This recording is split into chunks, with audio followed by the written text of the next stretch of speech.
In this lesson, we're going to talk about V-brakes, or linear pull brakes, as they're called in the industry. And with this lesson, I'll be talking about installing them, tightening cables, running housing, and also getting the proper brake pad adjustment on the rim, alignment, and toe-in. So these are all things we'll cover in this lesson, and coming right up. Starting with the V-brakes, or linear pull, as some people, is what they're called in the industry. You'll notice the first thing that they have large holes where the hinges are, the pivot points. So the brakes will work this way. These holes are designed to go onto bosses. The bosses are the mounts that are welded into the frame when you buy the frame. And they can only go on bikes that are specific with bosses. So the next step we'll be doing is we'll be putting the V-brakes on, and then we'll line up pads and show you how they work and why they're stronger than cantilever brakes. First thing I'd like to point out about this V-brake, on the back side of it, is it has a pin. This pin has to lock into the frame somehow in order for the spring to be able to properly engage.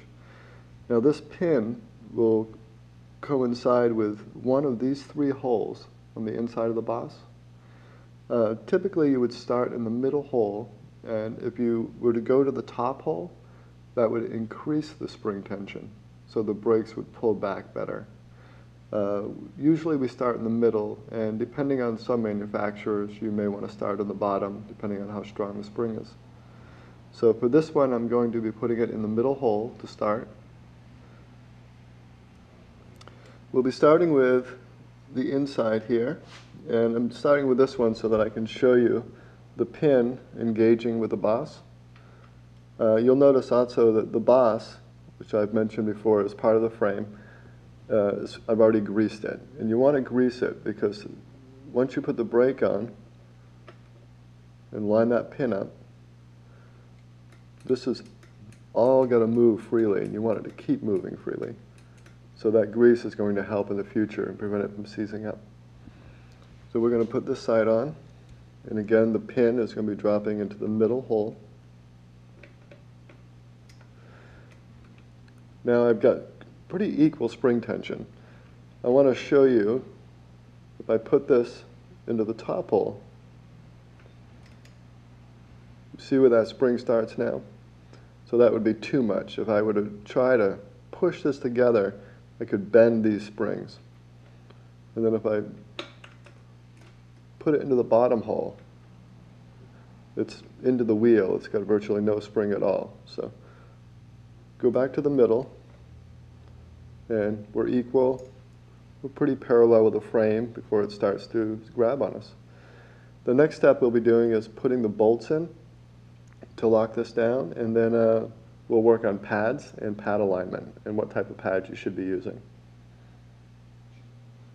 Now we're going to be putting the bolts in to lock the brake arms in.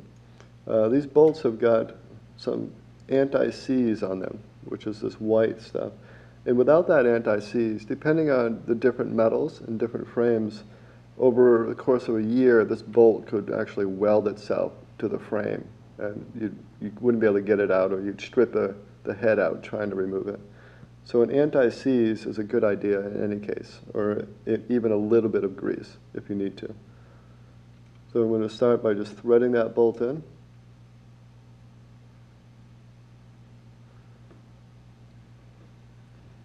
And we'll thread this side in.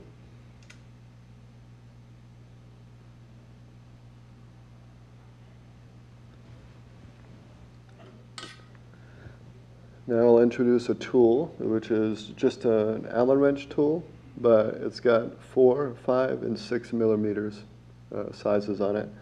The only thing that's different from this, other than your normal set of Allen wrenches, is it's just shape of Y. It gives you better leverage for spinning.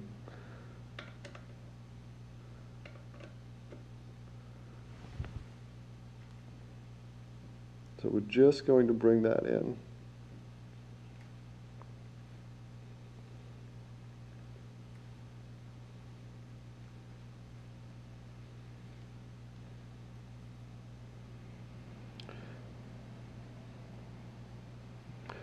Now, you notice I didn't You know, I'm not white knuckling it to get it tight. I'm just getting it snug. Now, whenever you buy a set of brakes, they usually come in a box with manufacturer specifications. And those specifications, depending on the brake, will tell you a torque pound to tighten this Allen bolt down, so you don't over-tighten it.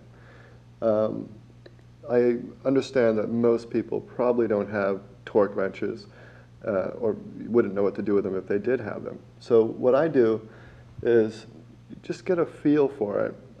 You don't want to crank down on it using all of your shoulder, but you just want to use your fingertips and your thumbs, on my wrench anyway, and just snug it up. And after a while, you'll start to understand the feel, and you won't need a torque wrench.